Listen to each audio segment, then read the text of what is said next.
وہ لوگ کہ جو اللہ کو یاد رکھتے ہیں، اللہ کا ذکر کرتے ہیں، کھڑے ہوئے بھی، بیٹھے ہوئے بھی، اور اپنے پہلوؤں کے بل یعنی لیٹے ہوئے بھی۔ اب ان تین کے سوا تو کوئی پوزیشن انسان کی نہیں ہے، اسی کا نام ہے دوام ذکر۔ اور اس کے ساتھ اگر وہ تفکر کرتے ہیں تو ان کا فکر اگلی منزل تک پہنچتا ہے۔ میں اس پر زیادہ بحث اس وقت نہیں کروں گا۔ اس وقت میں نے چونکہ وہ تین باتیں بیان کی تھی، میں درجہ بدرجہ چاہتا ہوں کہ آگے بڑھوں اور ایک حد سے زیادہ کسی بھی مسئلے میں تجاوز نہ کروں۔ یہ جو بات سورہ آل عمران کی آخری رکوع کی اس دوسری آیت میں آئی ہے، اسی کو مولانا روم نے بیان کیا ہے بہت ہی سادہ لیکن بڑے پرمغز شعر میں۔ این قدر گفتیم باقی فکر کرو، فکر اگر جامد بود رو ذکر کرو۔ اس قدر تو ہم نے تمہیں بتا دیا، سمجھا دیا، یہ بات تو آ گئی تمہارے عقل میں، اب جاؤ خود غور کرو، مزید آگے پیش قدمی کرو۔ این قدر گفتیم باقی فکر کرو، فکر اگر جامد بود رو ذکر کرو۔ فکر میں جمود آ جائے، فکر سست پڑ جائے تو جاؤ پھر ذکر کرو۔ تو یہ ذکر اور فکر گویا کہ گاڑی کے دو پہیے ہیں کہ جن سے فکر انسانی صحیح رخ پر آگے بڑھے۔ اگر یہ ذکر ساتھ نہیں رہے گا تو فکر انسانی کج ہو جائے، تاثریا میرا دیوار کج۔ پھر وہ فکر جو ہے وہ بلندی کو کتنے ہی پہنچ جائے لیکن وہ ٹیڑھی بلندی ہوگی، وہ صراط مستقیم پر پیش قدمی کرنے والا فکر نہیں ہوگا۔ اسی کو علامہ اقبال نے اپنے دو اشعار میں، کیونکہ انہوں نے مولانا روم کو اپنا پیر بھی تسلیم کیا ہے، مرشد رومی، تو یہ فکر جو ہے، یہ خیال جو مولانا روم نے پیش کیا، اسی کو علامہ اقبال نے دو اشعار میں سمجھتا ہوں کہ مزید شکوہ کے ساتھ، مزید خوبصورت اور حسین انداز میں پیش کیا ہے۔ جز بقرآن زے غمی روباہی است، فقر قرآن اصل شاہنشاہی است۔ قرآن کے بغیر اگر کوئی شعر بھی ہو تو وہ بھی اصل میں لومڑی ہے، اس کی کوئی حقیقت نہیں، اس لیے کہ اصل شاہنشاہی جو ہے وہ تو فقر قرآن ہے۔ اب فقر قرآن کیا ہے؟ فقر قرآن اگر آپ لکھا ہوا دیکھیں گے اس کو تو اس کے آگے یہاں اب سوالیہ نشان آ جائے گا۔ فقر قرآن یعنی سوچو فقر قرآن کیا ہے، اور جواب ہے اختلاط ذکر و فکر۔ فقر قرآن امتزاج سے وجود میں آتا ہے، اس میں ذکر بھی ہو فکر بھی ہو۔ اور فکر را کامل نہ دیدم جز بے ذکر، میں نے فکر کو کبھی بھی اپنی منزل مقصود تک پہنچتا ہوا نہیں پایا جب تک کہ اس کے ساتھ ذکر ہوا۔ تو پہلی شے تھی فکر انسانی کی صحیح رخ پر مزید پیش قدمی اور پیش رفت، اور اس کے لیے لازم ہے ذکر و فکر کا امتزاج۔ دوسری چیز کو لیجئے عمل کی درستی۔ اس عمل کی درستی کے لیے اللہ تعالیٰ کے ساتھ ایک گہرے تعلق کی ضرورت، اس لیے کہ صبر کی بحث میں یہ مضامین شاید آپ کے سامنے آ گئے ہو کہ صبر جہاں مصیبت پر صبر ہوتا ہے، تکلیف پر صبر ہوتا ہے، اللہ کے احکام پر جمنا یہ بھی صبر ہے، نفس کی خواہشات کی باغ کو تھام کر رکھنا، کھینچ کر رکھنا یہ بھی صبر ہے، اور استقامت کسی شے پر قائم رہنا یہ بھی صبر ہے۔ تو عمل صحیح پر استقامت کے لیے وَاصْبِرْ وَمَا صَبْرُكَ إِلَّا بِاللَّهِ، اس صبر کی سب سے اہم جو بنیاد ہے، اس کا جو سب سے بڑا ذریعہ ہے، اس کا جو سب سے بڑا سہارا ہے، وَمَا صَبْرُكَ إِلَّا بِاللَّهِ، اس کے لیے ضرورت ہے ایک گہرے تعلق کی کہ اللہ کے ساتھ ایک ایسا تعلق برقرار رہے جو نہ صرف گہرا ہو بلکہ دائم و قائم، مسلسل۔ ذرا ذہول ہوگا تعلق مع اللہ میں، ذرا کمی آئے گی شیطان کا وار کاری ہو جائے گا۔ اسی کو حضور نے حدیث میں یوں تعبیر کیا ہے تمثیلاً کہ جو دل اللہ کی یاد سے غافل ہے اس پر، فارسی کا وہ مقولہ بھی ہے کہ خانہ خالی را دیو میں گیرت، گھر خالی رہے تو جنات اس پر دیو جو ہے آ کر قبضہ جما لیتے ہیں۔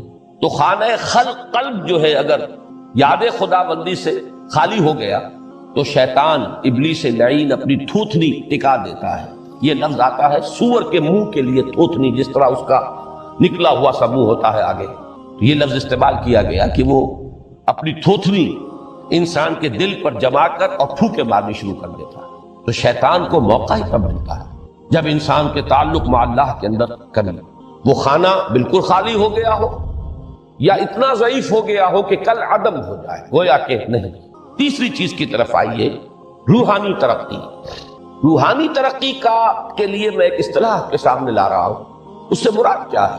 روحانی ترقی کے لیے ہماری دینی اصطلاح ہے تقرب الی اللہ، اللہ سے قریب تر ہوتے چلے جانا۔ اس پر میرا ایک کتاب چلی ہے، تقرب الی اللہ کے 2 مدارج، 2 درجے، جو در حقیقت ایک حدیث نبوی علیہ الصلوۃ والسلام ہی پر مبنی ہے کہ حضور نے ایک درجہ قرار دیا ہے تقرب بالفرائض، فرائض کے ذریعے سے انسان اللہ کا قرب حاصل کرے۔ ایک ہے تقرب بالنوافل، نوافل کے ذریعے سے اللہ کا قرب حاصل کرے۔ ان میں کیا نسبت و تناسب ہے، اہمیت کے اعتبار سے کون بڑھ کر ہے، بلندی کے اعتبار سے کون بڑھ کر ہے، یہ تمام مسائل میں نے اپنی اس تقریر میں بیان کیے تھے جو اس کتاب میں شائع ہوئی ہے۔ اس وقت میں اس کی تفصیل میں نہیں جا رہا، صرف یہ تذکرہ اس لیے کر رہا ہوں کہ جن کو بھی خواہش ہو جائے وہ اس کا مطالعہ کرے۔ ہماری اس وقت کی گفتگو سے وہ کتابچہ اس جگہ پر منسلک ہوگا۔ تو تقرب الی اللہ، یہ تقرب کوئی فزیکل فینومینن نہیں ہے، جسمانی یا مادی مسئلہ نہیں ہے۔ اللہ سے قرب یہ نہیں ہے کہ کوئی کروڑوں میل کا فاصلہ ہے، اب ہمیں کوئی رسی پر چڑھنا ہے اوپر بڑی محنت اور مشقت سے، فصل تو ہے ہی نہیں، فاصلہ ہے ہی نہیں، بعد ہے ہی نہیں۔ نحن اقرب الیہ من حبل الورید، ہم تو انسان سے اس کی شہرگ سے بھی زیادہ قریب۔ ہوا معکم اینما کنتم، وہ تو تمہارے ساتھ ہی ہوتا ہے جہاں کہیں بھی تم ہو، بس صرف یہ کہ تمہاری توجہ نہیں ہوتی، تم اور چیزوں میں مشغول و مصروف رہتے ہو، تم ہماری طرف دھیان ہی نہیں دیتے، تم ہماری طرف متوجہ ہی نہیں ہوتے۔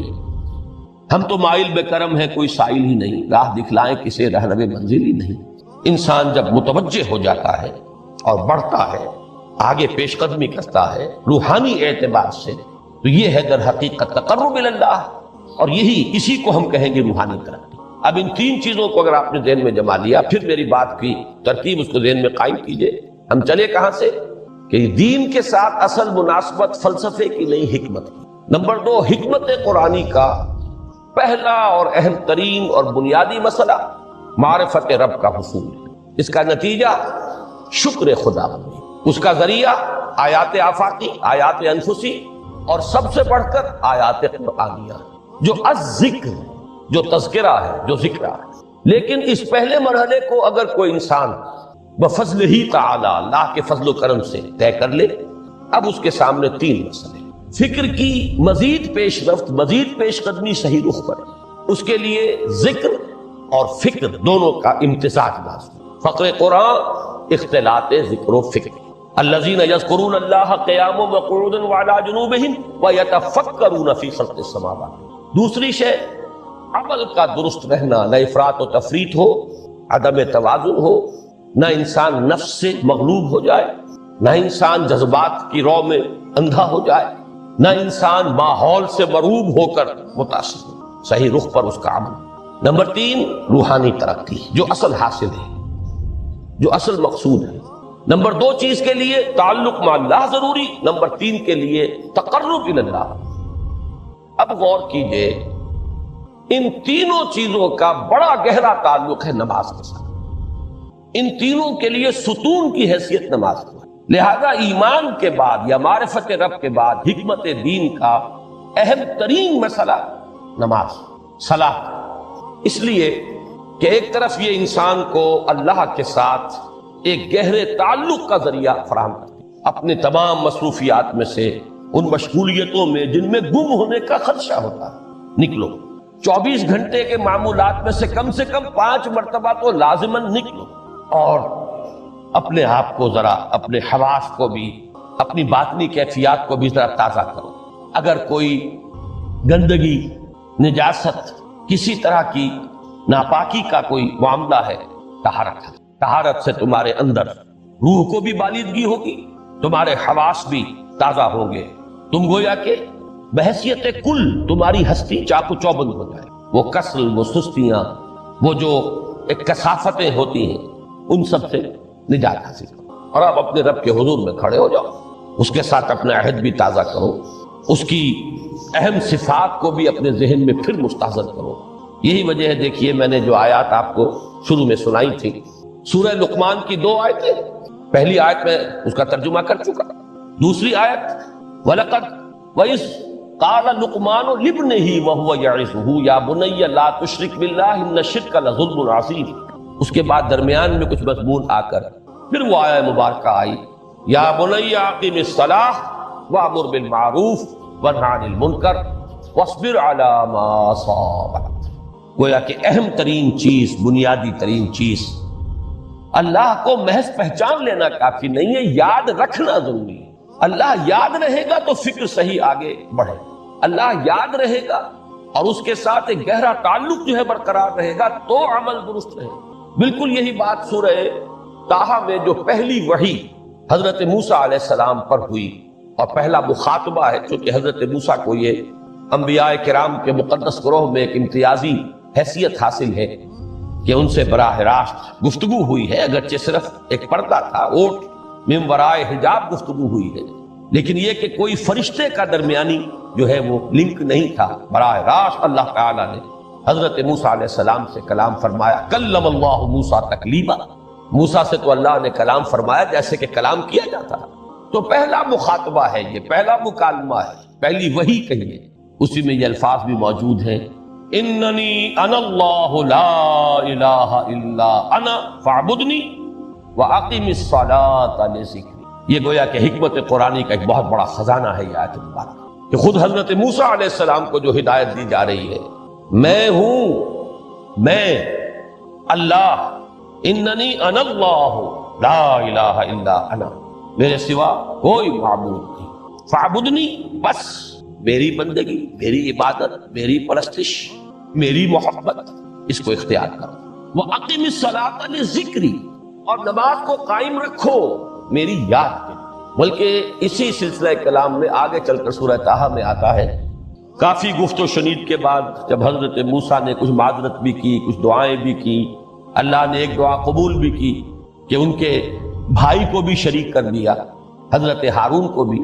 اس کے بعد پھر جب فرمایا کہ اب جاؤ فرعون کی طرف، تو اس میں فرمایا وَلَا تَنِيَا فِي ذِكْرِي، اور دیکھنا یہ جو عظیم مشن تمہارے کندھے پر آ گیا ہے، بڑا بھاری اور کٹھن ایک فرض ہے جو تم پر عائد ہو گیا ہے، اس کے لیے سب سے بڑی تمہارے پاس جو قوت کا ذریعہ ہے وہ نماز ہے۔ اقیم فلا تنیا عن ذکری، میری یاد میں کبھی غفلت نہ کرنا، اس میں کبھی کوئی کمی نہ آنے دینا۔ جیسا کہ میں نے عرض کیا تھا کہ جیسے ہی وہ تعلق جو ہے کمزور پڑتا ہے یا منقطع ہو جائے معاذ اللہ، تو پھر انسان گویا کہ شیطان کے لیے ایک لقمہ تر بن جاتا ہے۔ اب آپ غور کیجئے، تیسری شے تقرب الی اللہ، اس کے حوالے سے بھی جو فرائض اور نوافل کی بات ہے اس کو اس وقت ذہن سے نکال کر یہ سمجھیے کہ اس میں نماز کا کیا مقام ہے، اس لیے کہ نماز فرض بھی ہے، نماز نفل بھی ہے، وہ تو دونوں میں شریک ہو جائے۔ اب اس کو لفظ صلاۃ کے حوالے سے آپ ان دونوں چیزوں کو سمجھیے۔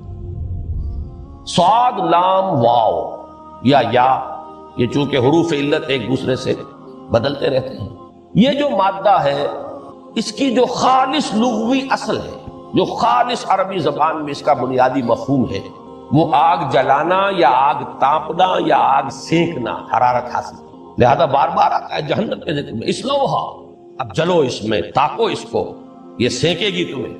بلکہ تفتلون کا لفظ آیا ہے حضرت موسیٰ کے کلام میں، جب وہ گئے تھے کوہ طور پر، جب پہنچ گئے تو تھے آگ تک کی تلاش میں، لعلکم تفتلون، تو اپنے اہل خانہ سے یہی کہا تھا کہ مجھے کہیں وہ روشنی نظر آ رہی ہے، غالباً کوئی وہاں سے آگ مل سکے گی، ورنہ یہ کہ کوئی رہنمائی کو رستہ مجھے مل سکے گا، میں وہ آگ لے آؤں گا، کوئی چنگاری وہاں سے لے آؤں، لعلکم تفتلون، تاکہ تم، اب یہ اصطلاح در حقیقت باب افتعال ہے، اور یہ تے یہاں پر کوئے کی شکل اختیار کر گئی، تا نے توبن کی صورت اختیار کی صاد کی وجہ سے۔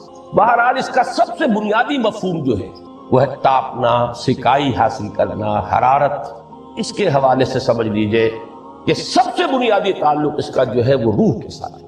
روح میں محبت خداوندی کی آگ اگر ٹھنڈی پڑ گئی ہو، اگر محبت خداوندی کی حرارت میں کمی ہو گئی تو اس کو اثر نو، جس کو کہ میں آج سوچ رہا تھا تو ایک لفظ ذہن میں آیا کہ جیسے بیٹری اس کو ریچارج کیا جاتا ہے، اسی طریقے سے روح کے اندر محبت خداوندی کی اس حرارت کو اثر نو تازہ کرنا، یہ ہے در حقیقت نماز کا اصل۔ اس لیے کہ اس لفظ کا بنیادی مفہوم، اصل لغوی مفہوم تو یہ، اگرچہ اس کا سب سے زیادہ کثرت سے جو استعمال ہوتا ہے، اور لفظ صلاۃ جس سے در حقیقت جس تصور پر مبنی ہے وہ ہے اقدام، کسی کی طرف متوجہ ہونا اور پھر دعا،